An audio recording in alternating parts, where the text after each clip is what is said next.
permítanme divagar durante 3 o 4 minutos sobre algo que creo que corresponde hacerlo, porque también es una forma de descargarme yo, ¿no? Cuando yo vine acá hace 4 años ya, va a ser 4 años, al poco tiempo empezó esto de la pandemia. Y la verdad es que yo, no sé si pensando como argentino, pensando como irresponsable o pensando como quieras, eh, medio que me sonaba gracioso esto que hacían acá, ¿no? Cuidado que la pandemia, empezaban con la discusión de la del barbijo, de si había que usarlo, si no había que usarlo, que esto iba a ser grave. Y la verdad es que al principio lo tomaba como en broma. Y después me di cuenta que era serio, o por lo menos así pareció y realmente lo fue.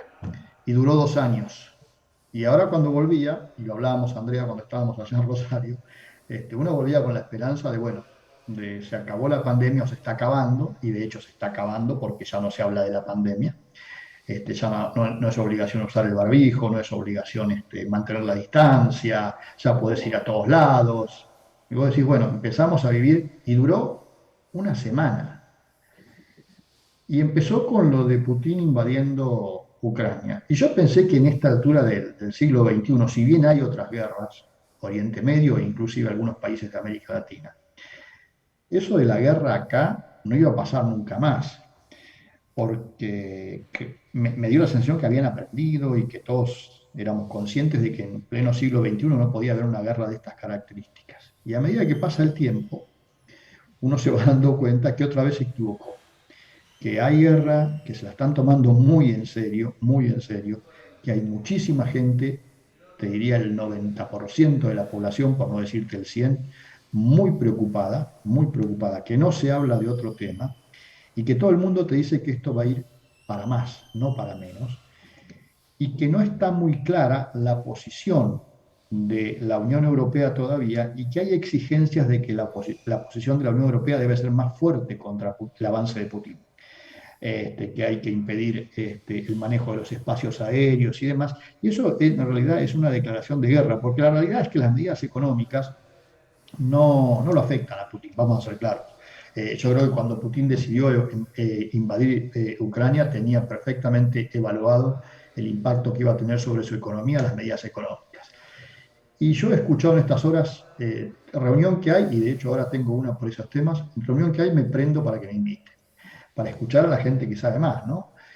Y ayer escuchaba a un especialista y decía, empiecen a mirar cada vez más a China, porque China es un aliado natural de Rusia y si bien está jugando un partido en el que trata de parecer neutral, China tiene mucho que ver en todo esto que está pasando. Y ahí me preocupó más. Y me preocupó más, ¿saben por qué? Porque yo no sé si se comentó en Argentina, esto ocurrió ayer, pero el análisis que se hace acá de China es que China ha establecido muchos lazos, sobre todo en Sudamérica. Y por supuesto entre la Argentina, Brasil, es decir, empiezan a ver acá en Europa una especie de eje común entre algunos países de Sudamérica, como Argentina y Brasil, con el eje China, Rusia, e incluyen también la posibilidad de la India. En ese panorama, y nosotros que tuvimos la oportunidad, gracias a Euroeducación, de conocer China y esperemos volver a China alguna vez, porque vale la pena, uno tiene la sensación de que si realmente es así, el proceso de cambio que va a vivir el mundo es muy grande y espero que no sea con toda el drama humano que significa una guerra. Pero yo lo escuchaba a Claudio también muy atentamente cuando nos decía y nos daba ejemplos de los cambios tan rápidos que está viviendo la humanidad en estos últimos tiempos. Y yo creo que acá se viene, después de la pandemia y ahora con esto de la guerra, un cambio muy importante. Y yo no sé si en la Argentina se está tomando verdadera conciencia de esto por los propios problemas que la Argentina tiene que enfrentar. Entonces yo veo la discusión del fondo sí, el fondo no, derechos de exportación sí, derechos de exportación no. Y lo que está claro además es que el mundo, la Unión Europea en particular, pero también Estados Unidos, fíjate el diálogo entre Biden y Maduro, nadie se lo hubiese imaginado hace un mes atrás. Y sin embargo Biden lo llamó a Maduro para hacerse amigos, porque necesita el petróleo también, necesita llevarse bien con Venezuela, pero Venezuela es amigo de Rusia. Entonces, acá me dicen, mira, lo único que puede parar una guerra son los negocios, pero por ahora el mejor negocio que han tenido en el mundo siempre han sido las guerras. Y yo me acuerdo que, no me acuerdo, sino lo leímos, nos lo contaron, que a la Argentina después de la Segunda Guerra Mundial, o durante la Segunda Guerra Mundial, le fue muy bien desde el punto de vista económico proveyendo alimentos al mundo, que es lo que hoy le falta, ¿no?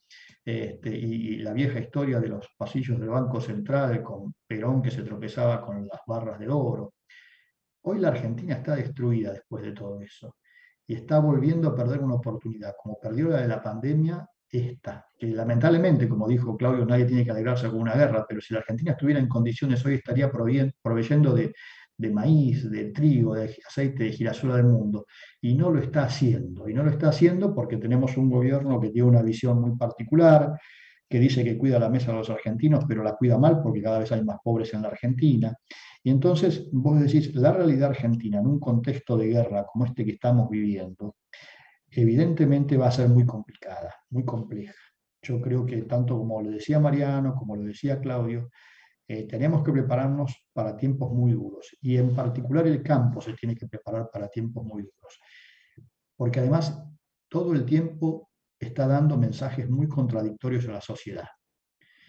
Lo veía en la asamblea del sábado pasado en Alcorta. No llegaban a 300 productores. Acá en Navarra, esa misma semana, se juntaron 2.000 productores en Pamplona con sus tractores. Había más de 500 tractores en la calle. ¿Por qué protestan los productores acá? En toda España, ahora el 20 de marzo hay una manifestación en Madrid, donde van a ir con todas las maquinarias y con todos los tractores los productores de toda España. Imagínense lo que va a ser en Madrid. Protestan porque quieren protección, porque quieren mayor protección de la que ya tienen. Quieren precios mínimos que no estén por debajo de los costos, quieren que controlen los costos, quieren ahora que ingrese forraje de donde sea, no importa que sea transgénico, quieren energía, no importa que sea nuclear, es decir, de repente la Unión Europea dejó de lado todo aquello que se decía que, bueno, vamos a la protección del medio ambiente, a la ecología, a la economía verde.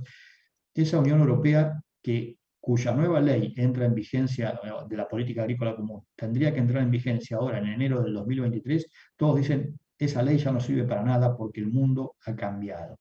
Y yo no sé si en la Argentina tenemos verdadera conciencia de eso. Eh, por eso quería hablarles de esto y yo hablo todas las mañanas con Salvador y lo escucho a Salvador también muy, muy preocupado por esto que está pasando, ¿no? Por estas señales contradictorias que recibe la sociedad de nuestro sector agropecuario. Porque, por ejemplo, hoy está claro que el sector agropecuario sigue siendo el lugar más, digamos, lindo, si se me permite el término, para estar dentro del contexto de la economía argentina. Pero no quiere decir que eso sea el paraíso, porque va a sufrir y mucho precisamente por esa contradicción. Pocos productores en una asamblea, peleándose entre ellos, mucha desunión, sin ejercer el apoyo que deberían tener las entidades del campo, más allá de los dirigentes. Y por otro lado, hoy estamos viendo lo que pasa en Escuadro, ¿no? Entonces, y yo veía la visita del ministro Domínguez, que yo sabía que iba a ir, estaba seguro que iba a ir, pero también veo que fue Kicillof y todo su equipo, y eso llama llamativo, ¿no? Fue Guado de Pedro y todo su equipo, y eso llama llamativo también. Y fueron porque en realidad los que bancan Escuadro son ellos. Fíjense, Banco Provincia, Banco Nación, YPF Agro. Entonces, me parece que si el campo y sus dirigentes en particular, pero los productores también, no empiezan a dejar de lado la ingenuidad con la que están actuando y a definir una estrategia mucho más inteligente de la que han venido definiendo hasta ahora, no nos va a ir bien. Pero no nos va a ir bien ni como sector ni como país. Y eso va a ser muy grave en el mundo en que estamos viviendo. Por eso yo le preguntaba a Claudio, y lo pregunto todo el tiempo, a todos los que hablo, ¿qué pasa con la gente? ¿Cómo están viendo a la gente en la Argentina? Y Claudio decía, no se sabe por qué lado puede llegar a saltar, pero que está en condiciones de saltar en cualquier momento. Y es preocupante, porque en el contexto mundial en que estamos viviendo, hoy la Argentina es absolutamente irrelevante. De hecho, ayer yo veía algunos gráficos que presentó el Departamento de Agricultura de Estados Unidos sobre el comercio mundial de trigo, por ejemplo, y la Argentina no aparece. Pero en ningún gráfico que ustedes vean de organismos internacionales del comercio mundial de trigo, hoy la Argentina aparece, porque la Argentina no está en el mercado mundial de trigo por una decisión de este gobierno. Y lo mismo le pasa con el maíz y con el aceite de girasol. Y en el medio de todo eso, escuchamos ya muchas voces del oficialismo hablando del aumento de los derechos de exportación. Yo el año pasado le jugué una apuesta a Salva y se la gané. Era que no iba a haber aumento en los derechos de exportación y Salva pagó el asado. Bueno, no sé si lo pagó él o consiguió algún canje por ahí. Creo que fue canje. Pero este año yo no me atrevería a decirle a Salva que no va a haber aumento en los derechos de exportación, por ejemplo. Ahora, ¿y cuál va a ser la reacción del sector si eso ocurre? Porque si bien es cierto que se está achicando el diferencial cambiario, eso también puede ser motivo para justificar un aumento de los derechos de exportación. Bueno, pero se terminó el Comité de Crisis 102. Quédense con el mensaje de Claudio Suchuviki positivo que dio al final. Ojalá así sea, y pronto, ¿no? Porque Claudio es joven, pero yo ya soy un poco grande para esperar que se dé todo eso. Lo que sí coincido con él es que los cambios son mucho más rápidos todo el tiempo.